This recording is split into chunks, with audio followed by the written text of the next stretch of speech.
அப்படின்னா அரசியல்ல இப்போ வந்து அப்படியே வந்து ஒரு திருப்புமுனை ஏற்பட்டிருக்கு 2026 சட்டமன்ற தேர்தல்ல. இப்போ அதுவுமே ஒரு வகையான மாந்திரீகத்து மூலியமா வந்தது அப்படின்னு சொல்லிட்டு ஒரு பரவலான நியூஸ் வருது. இது உண்மைதான். ஏன்னா எங்ககிட்டயே அரசியலுக்கு எலெக்ஷனுக்காக எவ்வளவு பேர் வராங்க, நாங்க ஜெயிக்கணும் போகணும்ட்டு. அதுல ஒன்றும் தவறு கிடையாது. மாந்திரிகத்தை நம்புறது நாடுறதுல ஒன்றும் தவறு கிடையாது. சாத்தியமாகும். ஏன்னா இப்போ மக்கள் தான் ஓட்டு போடுறாங்க. இப்போ அதை நம்பி வந்து மக்களை ஓட்டு போட வைக்கிறதுக்கு உண்டான முயற்சியில நீங்க அவங்களுக்கு செய்வீங்களா? இல்ல என்ன மாதிரியான கோடி பேர் ஓட்டு போட்டாலும் யாருக்கு போடுறாங்கன்றது தான் முக்கியம். நம்ம அவங்க ராசிக்கு அவங்க நேரத்தை பார்த்து நம்ம மாந்திரிக முறையில சரி பண்ணிட்டோம்னா அவங்க பக்கம் தான் ஈர்ப்பு வரும் மக்களுக்கு. இவங்க ஜெயிச்சாகணும்னா கண்டிப்பா அவங்க கட்டாயம் அவங்க ஜெயிப்பாங்க. அந்த மாதிரி அவங்கவுங்க மெத்தட் என்னென்னவோ அதன்படி செய்வாங்க. அவங்கவுங்க ராசிக்கு ஏற்ற மாதிரி செய்வாங்க. பல முறைகள்ல உண்டு. ஏன் ஒரு பார்க்கிங்ல கார் நிக்கிற பிரச்சனைக்கு ஒரு பார்க்கிங்ல ஒரு குடும்பம், அந்த பார்க்கிங் தர ஒரு குடும்பத்தையே, ஒரு நடிகரோட குடும்பம், ஆக்டரோட குடும்பத்தையே காலி பண்ண பார்த்தாங்க. வணக்கம் சார். வணக்கம். கண்டிப்பா ஃபர்ஸ்ட் இன்டர்வியூவே வந்து ஒரு காட்டுக்குள்ள வச்சு எடுக்கிறோம். இப்போ ஜின் அப்படின்றதுக்கும் மாந்திரீகத்துக்கும் என்ன வித்தியாசம்? ஜின் அப்படின்னாலே வந்து எல்லாரும் என்ன சொல்றாங்க அப்படின்னா பேய் அப்படின்னு சொல்றாங்களே, இது உண்மைதானா? பேய் மனிதன் இறந்தா அவன் தான் பேய். ஜின்னுன்றது அப்படி இல்லை, இறைவனால் படைக்கப்பட்டது. பேய்கள் எல்லாம் கட்டுப்படுத்துறதுக்காக அடைக்கப்பட்டது. இந்த மாந்திரிக வேலைகளுக்காகவே படைக்கப்பட்டது தான் ஜின்னு. அது பேய் வந்து நம்ம சொல்றது வந்து ஜின்னும் பேயும் ஒன்றாகாதுமா. ஏன்னா நம்ம நாளைக்கு நீங்க இறந்தாலும் நான் இறந்தாலும் பேயின்னு ஆகலாம். ஜின்னுக்கு வந்து அப்படி கிடையாது. அதுவும் ஒரு இறைவன் படைப்பு, இறைவனுக்கு நிகரான ஒரு படைப்பு. கண்டிப்பா சார். ஏன்னா ஜின் அப்படின்னாலே மக்கள் மத்தியில என்ன புரிஞ்சு வச்சிருக்காங்க, நீங்க வந்து கடவுளால் படைக்கப்பட்டது அப்படின்னு நீங்க சொல்றீங்க. ஆனா ஜின்னாலே பேய் தான், பேயை வச்சுதான் வந்து இந்த மாந்திரீகத்துக்கு தேவையான விஷயங்கள் வந்து மாந்திரீகவாதிகள்லாம் பண்றாங்க அப்படின்னு சொல்றாங்களே, என்னடி? அது அவங்களுடைய தனிப்பட்ட கருத்து. இப்போ நம்ம என்ன சொல்ல வர்றதுன்னா அவங்கவுங்க மதம் சார்ந்தது, அவங்கவுங்க விரும்புறது, நம்பிக்கை வைக்கிறது தான். இப்போ ஜின்னை நான் வணங்குறேன், ஜின்னை நான் எங்களுக்கு தான் தெரியும் ஜின்னு என்ன பண்ணும் ஏது செய்யும்னுட்டு. அது இது நாள் வரைக்கும் யாருக்கு எந்த கெடுதலும் செய்தது கிடையாது. ஜின்னை வச்சு என்ன வேணாலும் செய்யலாம். ஒரு ஆளை கதையை முடிக்கிறதோ, வாழ வைக்கிறதோ, அழிக்கிறதோ, வாழறதோ எல்லாமே செய்யலாம். ஆனால் ஜின்னால வந்து தன்னார கெட்டவங்க யாரும் கிடையாது. இது வரைக்கும் கெட்டவங்க ஜின்னால முன்னுக்கு வந்தவங்க தான் நிறைய உண்டு. அதே மாதிரி இப்ப கேரளாலாம் பாத்தீங்கன்னா மாந்திரீகம் எனக்கு இவங்க வந்து பிடிக்கல அப்படின்ற மாதிரி மாந்திரீகம்லாம் செய்யறாங்களே, அந்த மாந்திரீகத்தெல்லாம் அந்த ஜின் மூலியமா எடுக்க முடியுமா சார்? எல்லாத்தையுமே கட்டுப்படுத்தலாம். கடவுளே கட்டுப்படுறது தான் ஜின்னு. சரிங்களா? யாருக்குமே அடங்கக்கூடாது ஜின்னு. எதையுமே ஈஸியாக அட்டாக் பண்ணக்கூடியது ஜின்னு. எதையுமே பார்க்காது முன்ன பின்ன. அதோட என்னன்னு சொல்லணும்னு பார்த்தீங்கன்னா, நீங்கள் வரம் கொடுத்தவன் தலையிலேயே கை வச்சான்னு ஒரு பழமொழி ஒன்று உண்டு. அந்த மாதிரி தான் ஜின்னு. படைச்ச இறைவனையே ஆட்டி படைக்கக்கூடியது ஜின்னு. எப்பவுமே யாருக்குமே பயப்படாது. அதை வணங்குறவங்களும் யாருக்கும் அப்படி தான் இருப்பாங்க. அதே தான் ஜின்ன மாதிரியே நடந்துக்குவாங்க ஜின்னை வணங்குறவங்க கூட. எதனா ஆனால் யாருக்குமே துரோகமோ கெட்டதோ அது இதெல்லாம் பண்ண மாட்டாங்க. தேவைப்பட்டால் இப்போ ஒருத்தவங்க அப்பாவியா இருப்பாங்க, அவங்கள அழிக்கிறாங்கன்னா கண்டிப்பா திரும்பி செய்யும். ஜின்ன வணங்குறோம் கண்டிப்பா அது நல்லபடியா முடிச்சு கொடுக்கும். கண்டிப்பா. ஏன்னா கடவுளால் படைக்கப்பட்டது ஜின் சொல்றீங்க. ஆனா ஜின்னுக்கு கடவுளையே வந்து கட்டுப்படுத்த முடியாது அப்படின்னு சொல்றீங்களே சார், எப்படி சார்? கண்டிப்பா கடவுள் நினைச்சா எதனாலும் முடியும் இல்லையா? கடவுளுக்கே அடங்காத போவதா ஜின்னுக்கு, அது கடவுளுக்கே ஆகாது. அது வந்து இஸ்லாத்துல சொல்லி இருப்பாங்க. ஜின்னுக்கு தான் துஷ்மன், கெட்ட பார்க்க மாட்டாங்க யாருமே. ஏன்னா ஜின்கள் என்னாவே பயப்படுவாங்க. அது அடங்காது. கடவுள் தான் படைச்சது. இப்போ மனிதர்களை கூட கடவுள் தான் படைச்சது. யாராவது அடங்குறாங்களா, பயப்படுறாங்களா, கொலை நடக்கலையா? அதே மாதிரி தான் ஜின்கள் வந்து. அது வந்து என்னன்னா மனிதர்கள் போல கொல்லைன்றது கிடையாது. ஜின்களை நம்பி போறவங்களை காப்பாற்றும். ஜின் நேர்மைக்காக என்ன வேணாலும் செய்யும், நன்மைக்காக. அதே மாதிரி இப்ப பாத்தீங்க அப்படின்னா அரசியல்ல இப்ப வந்து அப்படியே வந்து ஒரு திருப்புமுனை ஏற்பட்டிருக்கு 2026 சட்டமன்ற தேர்தல்ல. இப்ப அதுவுமே ஒரு வகையான மாந்திரீகத்து மூலியமா வந்தது அப்படின்னு சொல்லிட்டு ஒரு பரவலான நியூஸ் வருது. இது உண்மைதானா? அது அப்படின்றது கிடையாதுமா. பலர் பல விதமா பேசலாம். யார் எதை வேணாலும் பேசலாம். நம்ம வந்து எப்படி சொல்றதுன்னாக்கா, இது வந்து இதுதான் மாந்திரிகம் அதுதான்றது கிடையாது. எல்லாருமே நாடி போறது தான் மாந்திரிகத்துக்கு. இன்னைக்கு ஒரு உடம்பு சரியில்லைன்னா கூட ஒரு செய்வனியா இருக்குமோன்னு போறாங்க. ஒரு கல்வி அருளன்னா கூட தான் மாந்திரிகத்தை நாடுறாங்க. ஒரு தொழில் முன்னேற்றத்துக்கு கூட தான் வராங்க. அதுக்காக அரசியலை நாடுறது ஒன்றும் தவறு கிடையாது. அரசியலை இடம் பிடிக்க தானே பார்க்கறாங்க, அடுத்தவங்களை கெடுக்க பார்க்கல. அதனால வந்து அரசியலை நாடுறது தவறு கிடையாது. ஆனால் அவங்க போனாங்கன்னு சொல்ல வரல. நான் கண்டிப்பா நாடுறது எல்லாரும் நாடுவாங்க தான். ஏன்னா எங்ககிட்டயே அரசியலுக்கு எலெக்ஷனுக்காக எவ்வளோ பேர் வராங்க, நாங்க ஜெயிக்கணும் போகணும்ட்டு. அதுல ஒன்றும் தவறு கிடையாது. மாந்திரிகத்தை நம்புறது நாடுறது ஒன்றும் தவறு கிடையாது. தவறான பாதைக்கு போகாம மாந்திரிகத்தை மூலியமா என்ன வளர்த்து விடு. சரிங்களா? அதுதானே கேட்கறாங்க.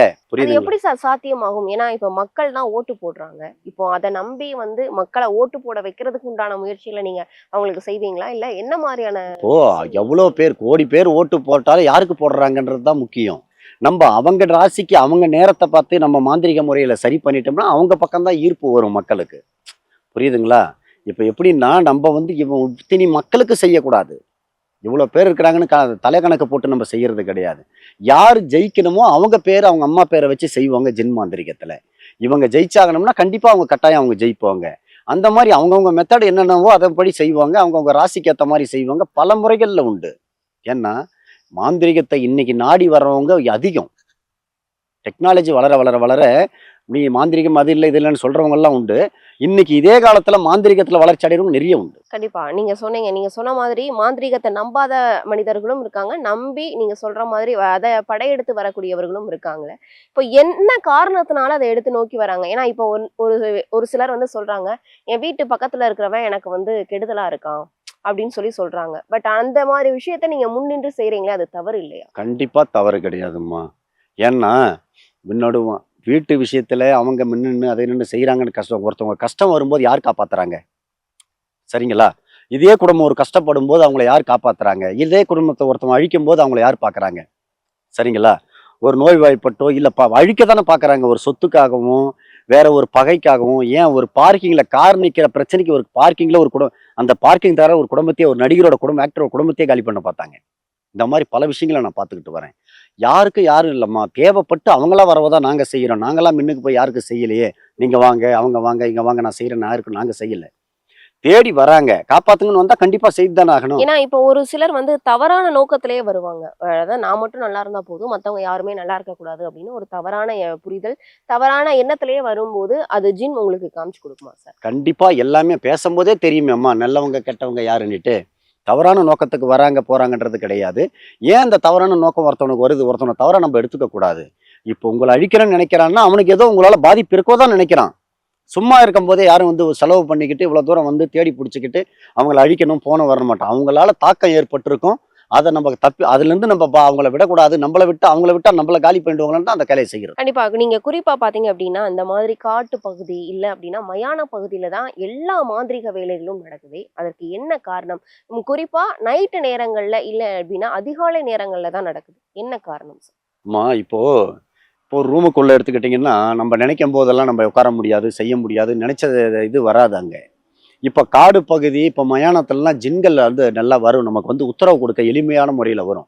பொதுவாகவே சொல்லுவாங்க எந்த மாந்திரிகத்துக்கும் வந்து உரல் சத்தம் உலக்க சத்தம் கேட்கக்கூடாதுன்னுவாங்க.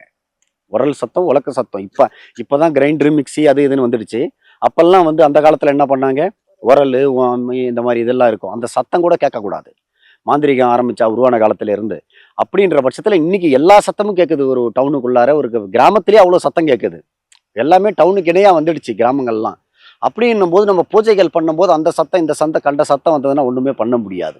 அதுக்காக தான் நம்ம மயான பகுதிகளை செய்யறது. அதன்படி நமக்கு ஜின்னு வந்து உடனே நமக்கு நேரடியாவே காட்சி அளிக்கும் அங்க பூஜையில. உடனே செய்ய வேண்டிய வேலைகள் அத்தனையுமே நமக்கு நல்லபடியா முடிச்சு கொடுக்கும். ஜின்னுக்கு உருவம் அப்படின்றது இருக்குதா சார்? நல்லா உங்களை போலயே வரும், என்ன போலயே வரும். குழந்தையாவும் வரும், பூனையாவும் வரும், எல்லாரும் அது கடவுளுக்கு நிகரான ஒரு சக்தி. அது எப்படி வேணும்னாலும் வரும். ஜின்னுக்கு வந்து உருவம் இருக்குது. அது ஒரு மீடியாவில் நான் டைரக்டாவே காட்டி பல பிரச்சனைகள்லாம் வந்தது. அதுல இருந்து தான் காட்டுறதை நிறுத்திக்கிட்டேன். இன்னமும் பிளாக் ஷேடோல வந்துட்டு இருக்கும் ஒரு சேனல்ல.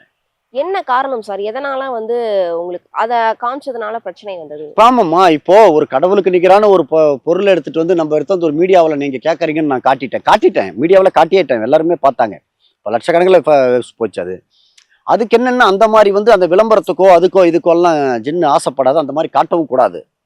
அது தவறான செயல். அந்த தவறை நான் செய்துட்டு தான் நான் கொஞ்சம் ஒரு சில கஷ்டங்கள்லாம் சந்திக்க நேரிடுச்சு. அதுல இருந்து தான் காட்டுறதை நிறுத்திக்கிட்டேன். சரிங்க சார். இப்போ வந்து ஏதாவது ஒரு சின்ன உருவம் அந்த மாதிரி வந்து காமிக்க முடியுமா? இல்ல இப்போ வந்து ஒருத்தவங்கள வந்து நம்மளுக்கு தடையா இருக்காங்க அப்படின்னா, என்ன பண்ணா அவங்களுக்கு அந்த தடை நீங்கும் அப்படின்னு சொல்லிட்டு ஏதாவது காமிக்க முடியுமா? அது காமிக்கலாமா? எல்லாமே நான் அங்கே வச்சிருக்கிறேன் பூஜை செய்கிற இடத்துல. அந்த பொம்மையை நான் தருவேன்.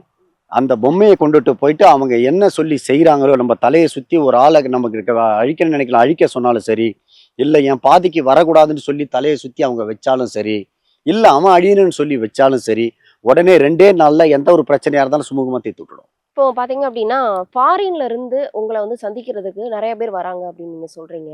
ஃபாரின்ல இருந்து எப்படி உங்கள சந்திக்க வராங்க சார்? எல்லாமேம்மா இப்போ வந்து மீடியா என்ன சொல்றதுன்னா, இப்போ வந்து எல்லாமே இந்த கையில ஃபோன்ல எல்லாமே மீடியா உலகமாகி போச்சு. எல்லார் கையிலுமே இப்போ மீடியாவில் வர்றது எல்லாருக்குமே பகிர்ந்துக்கிறாங்க. என்ன நடக்குது அந்த தகவல் ஜஸ்ட் ஒரு செகண்ட்லேயே வந்துடுது. இந்த மாதிரி மாந்திரிகம் ஜின் மாந்திரிகம் தெரிஞ்சு Canada, Australia, France, Italy, US எல்லா கண்ட்ரில இருந்து கால்ஸ் வரும். அதே மாதிரி என்ன தேவையோ டீட்டெயில்ஸ் வந்து வாட்ஸ்அப்பில் அனுப்பிவிடுவாங்க. அதை நம்ம என்னன்னு பார்த்து அதன்படி நம்ம செய்துக்கலாம். இப்போல்லாம் வந்து எளிய முறை தான். ஃபர்ஸ்டெல்லாம் வந்து ஆளே இங்கே வரணும். இன்னைக்கு தேவைப்பட்டா ஒரு ஆளோட ஃபோட்டோவை நேராக வீடியோ கால்லே பார்க்கலாம். ஒரு ஃபோட்டோ வீடியோ எடுக்கலாம். எல்லாமே செய்யக்கூடிய வசதிகள், முன்னேற்றங்கள் அதிகமாகி போச்சு. அப்படின்ற பட்சத்தில் அவங்க எங்கே எங்கே நடக்கிற மாதிரி தான் வெளிநாடுகள்லையும் குடும்ப பிரச்சனை, கணவன் மனைவி பிரச்சனை, தொழில் பிரச்சனை. அங்கே என்ன பண்ணுவாங்க, இந்த வெளிநாடுகளில் வந்து இந்த அதிர்ஷ்டத்தை நம்பி லாட்ரிகள்லாம் அதிகமாக எடுப்பாங்க. இந்த டிக்கெட் வாங்குறது, கேஷினோ விளையாடுறது, இந்த மாதிரி விஷயங்கள் நிறைய இருக்கும். எல்லாத்துக்குமே இங்கேருந்து நமக்கு தகவல் சொல்லுவாங்க. பேர், அம்மா பேர் சொன்னாக்கா இங்கேருந்தே நான் கிளியராக நம்ம பண்ணி விட்டுருவோம். கண்டிப்பா. இப்ப பாத்தீங்கன்னா விஜய் அவர்கள் சமீபத்துல ஒரு கருப்பு கலர்ல ஒரு மை மாதிரி வச்சிருப்பாங்க நெத்தியில. அது என்ன மை அப்படின்றது உங்களுக்கு தெரியுமா? அம்மா அது என்ன மை எதுக்கு வைக்கிறாங்கன்றது அவங்கள கேட்டால் தான் அது தெரியும். ஏன்னா நம்ம போய் அதை போய் ஒருத்தவங்களை பற்றி நம்ம விமர்சனம் பண்ணக்கூடாது. அது தனி மனித சுதந்திரம். அவர் சிஎம் என்றதுக்காக இல்லை. ஒரு தனிநபர், நீ என்னுடைய சுதந்திரத்துக்காக நான் கூட பயன்படுத்தலாம், ஒரு சாதாரண ஒரு பாமரன் கூட பயன்படுத்தலாம். இதெல்லாம் போய் நீங்க என்ன வச்சுக்கிறீங்க, அதை நம்ம ஆராயக்கூடாது. ஏன்னா அவங்களுக்கு வந்து மாந்திரீகத்திலையும் அதாவது சாமி அப்படின்றதுல நம்பிக்கை அதிகமா உண்டு அப்படின்றது நம்ம எல்லாருக்குமே தெரியும். அதனால இந்த கேள்வி. கண்டிப்பாம்மா, ஏதோ ஒரு நான் நல்லா இருக்கணும்னு தானே விற்கிறாரு. ஓ, ஒரு பொதுவாகவே வந்து இப்போ எல்லாம் ஒரு சின்ன சாதாரண ஒரு கடை பொட்டி கடை வச்சிருக்கணும் கூட நான் நல்லா இருக்கணும், என் தொழில் சிறக்கணும்னு எதுவும் வேண்டிக்கிட்டு போவாங்க. வர ஜனங்களுக்கு நல்லபடியாக வியாபாரம் ஆகணும். அவர் ஒரு சிஎம் ஆச்சே, நம்ம மக்களுக்கெல்லாம் நடக்கணும், நம்ம நாட்டுக்கு நல்லது நடக்கணும், என்னால் நல்லது நடக்கணும்னு கூட தான் வைக்கலாம். கண்டிப்பா. ஏன்னா அது வந்து எதனால செய்யப்பட்டது? ஏன்னா இப்ப பக்கத்துல திருவண்ணாமலை இருக்கு. திருவண்ணாமலையில வந்து தீபம் ஏற்றுவாங்க. அந்த தீப மைய வந்து கொடுப்பாங்க. அத வந்து ஒரு சிலர் வைப்பாங்க. இவரு எதை வைக்கிறாரு அப்படின்றதுதான் அது நம்ம பார்க்காம எதையும் சொல்லக்கூடாதுமா. நான் இது வரைக்கும் நான் பார்த்துருக்கிற படங்கள்ல கிடங்கள்ல கூட இந்த ஃபோட்டோஸில் நேரடியாக அவர் என்ன மை வைக்கிறான்னு நான் அதை கவனிக்கல, நான் பார்க்கவும் இல்லை. அதை பற்றி நமக்கு தெரியாது. ஏன்னா நம்ம செய்யறது ஜின்னோட வேலைகளை நம்ம கிட்ட வர கிளைண்ட்டை தான் நம்ம தெரியப்படுத்தணுமா தவிர அதையே நான் வெளியே சொல்லக்கூடாது. என்கிட்ட வர கிளைண்ட்டுகளை பற்றியே நான் வெளியே சொல்லக்கூடாது. என்ன வந்தாங்க, எதுக்காக வராங்கன்னுட்டு. மற்றவங்கள வந்து ஒரு சிஎம்ன்றதுக்காக இல்லை, பொதுவாக யாராக இருந்தாலும் நாங்கள் அதை வெளிப்படையாக நாங்கள் பேசக்கூடாது. அது எதுவாக இருந்தாலும் காட்டவும் கூடாது. எங்களுக்கு தேவையில்லாத விஷயங்கள். நம்மளுடைய நம்பி கிளைண்ட்டை வராங்களா, அவங்கள பாதுகாக்கிறது தான் நம்மளுடைய வேலைகள். யார் எப்படி வேணாலும் இந்த காலத்தில் என்னமா தான் நல்லா இருக்கிறதுக்காக எந்த வேலை வேணாலும் யார் வேணாலும் செய்யலாம். அது தவறே கிடையாது. அதில் அவர் என்ன பண்ணுவார், அவருக்கு கூட தான் கண்டிஷ்டிகள் இருக்கும், போராமைகள் இருக்கும், எவ்வளவோ இருக்கும். அப்படின்னும் போது அவரை தற்காத்துக்காக எதை வேணாலும் செய்துக்கலாம் அவரு. சரிங்களா, அது தவறு கிடையாது. கண்டிப்பா சார். அதே மாதிரி இந்த ஜின் அப்படின்றத நீங்க எப்ப ஸ்டார்ட் பண்ணீங்க? இந்த ஜின்னை வந்து கத்துக்கிட்டு மக்களுக்கு சேவை செய்யணும் அப்படின்ற எண்ணம் உங்களுக்கு எப்ப வந்தது? நான் சின்ன வயசுலேயே ஜின்னிலே ஊறணும்மா. நான் வந்து ஒரு 17-18 வயசுலேயே வந்து நான் ஒரு பாய் கூட இருந்து, அது நிறைய மீடியாக்களில் சொல்லியிருப்பேன். அந்த பாய் கூடயே இருந்து நான் எல்லாத்தையும் பார்க்க ஆரம்பிச்சுட்டுவேன். அவர் கூடயே இருந்து சும்மா எடுபடி வேலை செய்துக்கிட்டு தான் இருந்தேன். கடைசியில் இதே நாட்டமாக இது மேலேயே நான் இதாகிட்டேன். நான் அப்புறம் பார்த்தீங்கன்னாக்கா ஒரு வேலைக்காக அவர்கிட்ட வர்றதை பார்ப்பேன், ஒரு செய்கிற வேலைகளை பார்ப்பேன், கூட இருந்து கற்றுக்கிட்டு நம்மளும் இந்த மாதிரி செய்யணும், இவரை மாதிரி நம்மளும் பேர் எடுக்கணும். காசு பணத்துக்கெல்லாம் இல்லை, இவரை மாதிரி வளர்ச்சி அடையணும், இந்த மாதிரி இவரை மாதிரி நல்ல பேர் எடுக்கணுன்றதுக்காக தான் வந்தேன். அதே நிலையை அடைஞ்சேன். அவர்கிட்டயே தீர்ச்சியும் வாங்கிட்டேன். இன்னைக்கு நல்லபடியாக அதை மக்களுக்கு நான் சேவையாகவும் செய்துட்டு. இப்போ இந்த ஜின் அப்படின்றத யாருனாலும் கத்துக்கலாமா சார் முதல்ல? அம்மா, இவங்க அவங்கன்றதெல்லாம் கிடையாது. எதையுமே கற்றுக்க முடியாதுன்றதெல்லாம் கிடையாது. நான் தான் செய்வேன், நான் தான்ன்றதெல்லாம் கிடையாது. ஆர்வமும் வெறியும் தான் இருக்கணும். எந்த ஒரு தொழிலுக்கும் எதையும் கற்றுக்கின்ற ஆர்வமும் வெறியும் இருந்தால் கட்டாயம் அவங்க கண்டிப்பாக அதில் ஜெயிப்பாங்க. கண்டிப்பா. இப்போ கத்துக்கணும் அப்படின்னு நினைக்கிறவங்க எப்படி சார் கத்துக்கிறது? ஆமாம், இப்போ நீங்கள் கற்றுக்கணும்னு ஆசைப்பட்றோம்னா நம்ம தேடி என்ன மாதிரி ஒரு குரு கிட்ட வந்தீங்கன்னா அதுக்கு உண்டான பயிற்சிகள் அளிப்போம். அதை தொடர்ந்து நீங்கள் கண்டினியூவாக ஃபாலோ பண்ணிக்கிட்டு வந்தீங்கன்னா அதுக்கு உண்டான மாற்றங்கள் உங்களுக்கே படிக்கும் போதே அந்த உடம்புல தெரியும். ஒரு 50 பேர் பலம் தன் உடம்புல வரும். நான் கொடுக்குற ஒரு 4 வரி மந்திரத்திலே அதுலேயே நீங்கள் தெரிஞ்சுக்கலாம் அது என்ன மந்திரம் எப்படின்னுட்டு. நானாக சொல்ல வேண்டாம், இது இப்படி செய்யணும் அப்படி செய்யணும்னு. நான் கொடுக்குறத மந்திரத்தை வச்சே நீங்களே இது பண்ணிக்கலாம். உடல் அளவுக்கு மீறின ஒரு ஆற்றல் வரும், தன் உடம்புல மாற்றங்கள் வரும். படிக்க தன்னாரவே நீங்களே அதை நான் ஒரு 4 நாளைக்கு படிச்சுட்டாக்க அதுக்கப்புறம் நீங்களே படிக்க தோணிடும். அதில் படிக்க எங்களுக்கு தெரியும் எப்போ தீர்ச்சி தரலாம், என்னென்ன வழிமுறைகள் உண்டுன்னு பார்ப்போம். அதன்படி நாங்கள் கொடுப்போம் தீர்ச்சி. அதே மாதிரி ஜின்னுக்குன்னு ஒரு அதாவது ஃபாரின்ல ஒரு இடம் இருக்கு. அந்த இடத்துக்கு போனா யாரையுமே அந்த இடத்துல இருக்க கூடாது அப்படின்னு சொல்றாங்களே, அது உண்மைதானா சார்? இல்லைம்மா, இருக்க கூடாதுன்னு இல்லை, தன்னார விரட்டும். இந்த ஜின் மவுண்டைன்ட்டு சவுதியில் உண்டு. அங்கே போய் ஒரு லாரியே நின்றாலும் ஒரு காரியே நின்றாலும் ஸ்டார்ட் ஆகாமல் அது பாட்டுக்கு வேகமாக போயிடும். அங்கிருந்து அப்படியே தன்னாரவே மூவ் ஆகிடும். அது யாரையும் வைக்கக்கூடாதுன்றது இல்லை, அவங்க இடத்துல யாரையும் நிறுத்தாது. என்ன காரணம்? அது அப்படி தனிமையா இருக்கக்கூடியது ஜின்னு. மனிதர்களுக்கு உங்களுக்கு ஆபத்து வந்துடக்கூடாதுன்றதுக்காக தான் அது நல்லதா செய்யுது ஜின்னு. யாரையும் ஒரு இடத்துல நிறுத்தாது. ஏன்னா வந்து அந்த இடத்துல ஒரு திங்ஸ் வச்சா கூட அந்த இடத்துல வந்து அந்த திங்ஸ் வந்து இருக்காது அப்படின்னு சொல்லி. கண்டிப்பா. எப்பயும் நீ வீட்டுக்குள்ளேயே வைக்கிற ஒரு ஜின்னு இருக்குதுன்னா, வருதுன்னா, ஒரு வீட்டுல நுழையுதுன்னா, தன்னார பணம் வச்சிருந்தாலும் தன்னார காணாம போயிடும். நீங்க ஏதாவது பொருள் வச்சாலும் மறைஞ்சிடும் தன்னார. அது நிறைய வீட்டுகளில் நடந்திருக்கும். அதுல அனுபவம் உள்ளவங்க சொல்லுவாங்க பாருங்க. தன்னாரவே வீட்டுக்குள்ள இருந்து பணங்கள் மாயமாகும். இப்போ ஒரு வீட்ல ஜின் இருக்கு அப்படின்றத எப்படி சார் தெரிஞ்சுக்கலாம்? ஒரு வீட்டுல ஜின் இருக்குதுன்னா ஒண்ணுமே இல்லாதவங்க, சாப்பாட்டுக்கே வழி இல்லாதவங்க இன்னைக்கு பல கோடிக்கு அதிபதியா இருப்பாங்க. அதை வச்சே சொல்லிடலாம் ஜின் இருக்குதுன்னு. சரிங்களா? ஜின்னை தவறா சித்தரிக்கிறவங்க நிறைய பேர் உண்டு. இது கெடுதல் தான் செய்யும், இதை வச்சுக்கிட்டு நம்ம கெட்டது பண்ணலாம், கிடையாது. ஜின்னு வந்து இன்னைக்கு ஒரு ஒரு மனிதனோட வாழ்க்கை தரத்தையே தலைக்கீழ போட்டி போடு மாத்திடும்.